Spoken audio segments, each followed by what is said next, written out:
ডিগবৈ বন সংমণ্ডলৰ অধীনস্থ জাগুনত নৱজাতক হাতী পোৱালি উদ্ধাৰ। জাগুন বনাঞ্চলিক কাৰ্যালয়ৰ অন্তৰ্গত কথাপাখা গাঁৱৰ সমীপৱৰ্তী কথা সংৰক্ষিত বনাঞ্চলৰ দাঁতিত এটা নৱজাতক হাতীৰ পোৱালি উদ্ধাৰ কৰা হয়। কথা সংৰক্ষিত বনাঞ্চলৰ কাষতে লাগি থকা কথাপাখা গাঁৱৰ দাঁতিত আজি কাহিলি পুৱাতে দুজনমান ব্যক্তিয়ে এটা কণমানি হাতী পোৱালি প্ৰত্যক্ষ কৰে আৰু প্ৰত্যক্ষদৰ্শীয়ে হাতী পোৱালিটো অকলশৰীয়া বুলি অনুমান কৰিব পাৰি লগে লগে জাগুনৰ বন বিষয়া কাৰ্যালয়লৈ বাৰ্তা প্ৰেৰণ কৰে। ঘটনাৰ তথ্য পাই সহকৰ্মীৰ সৈতে জাগুন বনাঞ্চলিক বিষয়াগৰাকী তৎক্ষণাৎ কথাপাখা গাঁৱত উপস্থিত হৈ হাতী পোৱালিটো নিজৰ তত্বাৱধানত লৈ শীৰ্ষ বিষয়াক ঘটনাটো অৱগত কৰে আৰু পৰৱৰ্তী সময়ত পশু চিকিৎসকৰ সৈতে যোগাযোগ কৰি হাতী পোৱালিটোৰ স্বাস্থ্য পৰীক্ষা কৰি পোৱালিটোৰ সুৰক্ষাৰ বাবে যাৱতীয় ব্যৱস্থা গ্ৰহণ কৰা হ'ব বুলিও জানিবলৈ দিয়ে।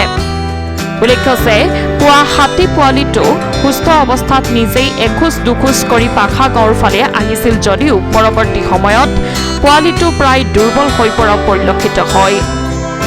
বন বিষয়া প্ৰমোদ ফুকনৰ ভাষ্য অনুসৰি পোৱালিটোৰ বয়স কেৱল মাত্ৰ ৩-৪ দিনমান হ'ব। আনহাতে যোৱা নিশা কথা সংৰক্ষিত বনাঞ্চলৰ পৰা জনাঞ্চললৈ খাদ্যৰ সন্ধানত ওলাই অহা বনৰীয়া হাতীৰ জাকৰ পৰা পোৱালিটো বিচ্ছিন্ন হৈ পৰা বুলিও সন্দেহ প্ৰকাশ কৰিছে গাঁওবাসীয়ে। ৰাতিপুৱা ঠিক 4:30 বজাত আমাৰ কথা পাখাত এজাক হাতী জাক আহিছিল। জাকটো নদীৰ পাৰ হৈছিল, পাৰ হৈ আমাৰ এই ৰিজাৰ্ভলৈ আহিছিল। ৰিজাৰ্ভৰ পৰা তেখেতলোক ঘূৰি যাওঁতে আমাৰ এটা সৰু অকণমানি ধৰক 3-4 দিনৰ এটা হাতী পোৱালি ইয়াত পাই গাঁৱৰ ৰাইজে প্ৰত্যক্ষ কৰে।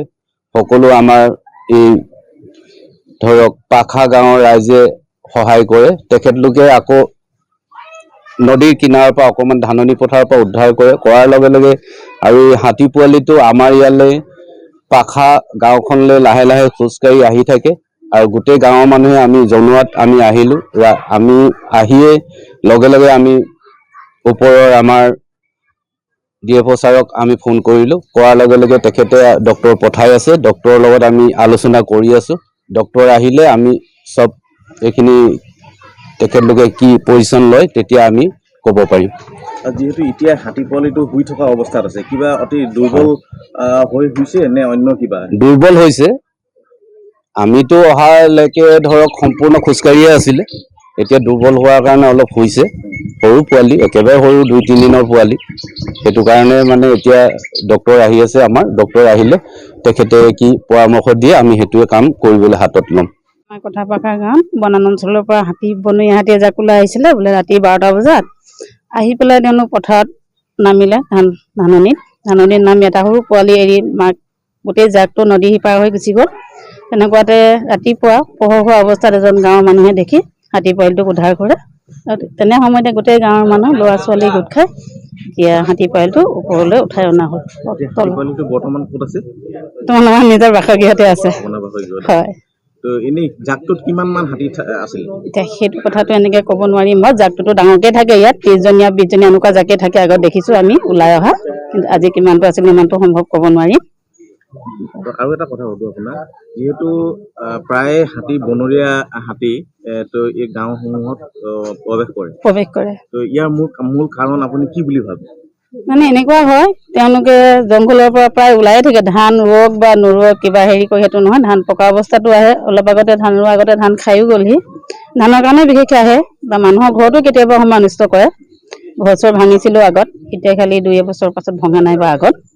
সেইকাৰণে আজিও তেনেকৈ ওলাইছিলে চাগে ধান খাবৰ কাৰণে, পোৱালিটো এৰি মাকে গুচি গ'ল। আৰু আপুনি এটা কথা মই সুধিব বিচাৰিছোঁ আপোনাক, যে বনাঞ্চলসমূহত বন্যহস্তীৰ খাদ্য সংকটত ভুগিছে নেকি আপুনি ভাবে নেকি?